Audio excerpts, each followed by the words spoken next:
High, আপনার সবাই ভালো আছেন তো? কিন্তু আমি তেমন ভালো নেই, কারণ আমার মনটা খুবই খারাপ। দেখতেই তো পাচ্ছেন চারিদিকে কী অবস্থা ঘটে চলেছে। কোথাও কোনো বাচ্চাদের নিরাপত্তা নেই, আর বাচ্চাদেরই বা বলবো কি, বড়দেরও কোনো নিরাপত্তা নেই। ঘরটা থেকে বের হলেই একটা আতঙ্কের মধ্যে থাকতে হয়, এই বুঝি কী হলো। তাই মনটা এতটাই খারাপ। তো কোচিংয়ে নিয়ে গিয়েছিলাম ছেলেকে, ওরও তো বাচ্চা মানুষ, সারাটাক্ষণ এটা সেটা করে বেড়ায় লেখাপড়ার পাশাপাশি। তারপরও যদি একটু মাঝে মাঝে ওদেরকে নিয়ে একটু বের না হয় কিংবা একা না ছাড়ি, কেমনটা লাগে। তো ওরা বলতে না পারুক, কিন্তু বুঝতে তো পারে যে চারিদিকে কী অবস্থা ঘটে চলেছে কিংবা ঘটছে। তো আজকে বায়না করলো যে কোচিংয়ের পরে একটু মেলাতে যাবে।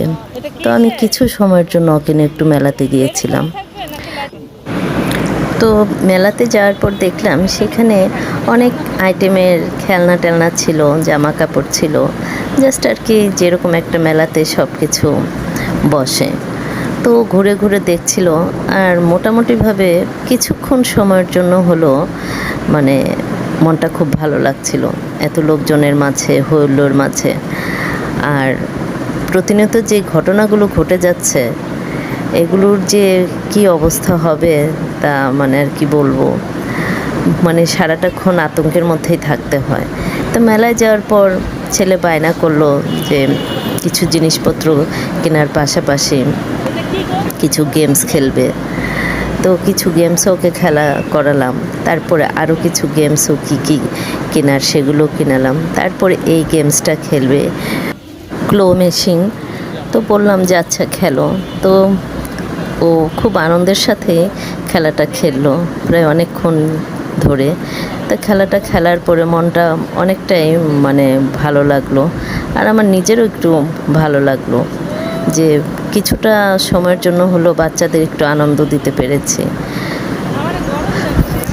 এরপর কি দোসা খেতে চাইলো, তারপর একটু দোসার দোকানে যেয়ে সেখানে অর্ডার দিলাম, মোমোর দোকানে যেও অর্ডার দেওয়া হলো।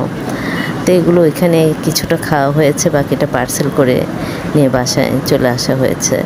তো আরেকটা কথা, বাচ্চাদের কখনোই আর একা ছাড়া যাবে না। আর যদিও কোনো কারণবশত আমরা ছাড়ি বাচ্চাদের, তো ও কোথায় যাচ্ছে সেই গন্তব্যস্থানে অবশ্যই ফোন দিয়ে জেনে নেব যে সেখানে ও ঠিকঠাক মতো পৌঁছেছে কিনা। তো ভিডিওটা ভালো লেগে থাকলে অবশ্যই লাইক, কমেন্ট, শেয়ারের মাধ্যমে আমাকে একটু জানিয়ে দিবেন। ওকে, বাই।